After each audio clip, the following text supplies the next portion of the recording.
ಆರೋಗ್ಯ ಇಲಾಖೆ ಸಾಮೂಹಿಕ ವರ್ಗಾವಣೆಗೆ ತೀವ್ರ ವಿರೋಧ ವ್ಯಕ್ತವಾಗ್ತಾ ಇದೆ. ಸಾಮೂಹಿಕ ವರ್ಗಾವಣೆ ಪ್ರಕ್ರಿಯೆ ಕೈಬಿಡುವಂತೆ ಪತ್ರವನ್ನ ಬರೆಯಲಾಗಿದೆ. ಆರೋಗ್ಯ ಇಲಾಖೆ ಸಾಮೂಹಿಕ ವರ್ಗಾವಣೆಗೆ ತೀವ್ರ ವಿರೋಧ ವ್ಯಕ್ತವಾಗ್ತಾ ಇರೋದು. ಸಾಮೂಹಿಕ ವರ್ಗಾವಣೆ ಪ್ರಕ್ರಿಯೆ ಕೈಬಿಡಬೇಕು ಅಂತ ಪತ್ರವನ್ನ ಬರೆಯಲಾಗಿದೆ. ರಾಜ್ಯ ಸರ್ಕಾರಿ ನೌಕರರ ಸಂಘದ ಅಧ್ಯಕ್ಷ ಷಡಕ್ಷರಿ ಪತ್ರವನ್ನ ಬರೆದಿದ್ದಾರೆ. ಸರ್ಕಾರದ ಮುಖ್ಯ ಕಾರ್ಯದರ್ಶಿಗಳಿಗೆ ಪತ್ರವನ್ನ ಬರೆದಿದ್ದಾರೆ ಷಡಕ್ಷರಿ ಅವರು. ನೌಕರರ ಸಂಘದ ಗಮನಕ್ಕೆ ತರದೆ ವರ್ಗಾವಣೆ ಮಾಡಲಾಗಿದೆ.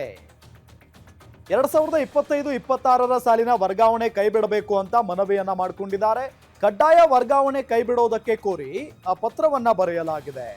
ಅರ್ಜಿ ಸಲ್ಲಿಸಿದವರನ್ನ ಮಾತ್ರ ವರ್ಗಾವಣೆ ಮಾಡೋದಕ್ಕೆ ಮನವಿಯನ್ನ ಮಾಡಿಕೊಂಡಿದ್ದಾರೆ ಷಡಕ್ಷರಿ. ನೋಡಿ, ಆರೋಗ್ಯ ಇಲಾಖೆಯಲ್ಲಿ ಸಾಮೂಹಿಕ ವರ್ಗಾವಣೆ ಆಯಿತು. ಇದರ ವಿರುದ್ಧ ಈಗ ತೀವ್ರ ವಿರೋಧ ವ್ಯಕ್ತವಾಗ್ತಾ ಇದೆ. ಸಾಮೂಹಿಕ ವರ್ಗಾವಣೆಗೆ ಷಡಕ್ಷರಿ ಅವರು ಪತ್ರ ಬರೆದಿದ್ದಾರೆ.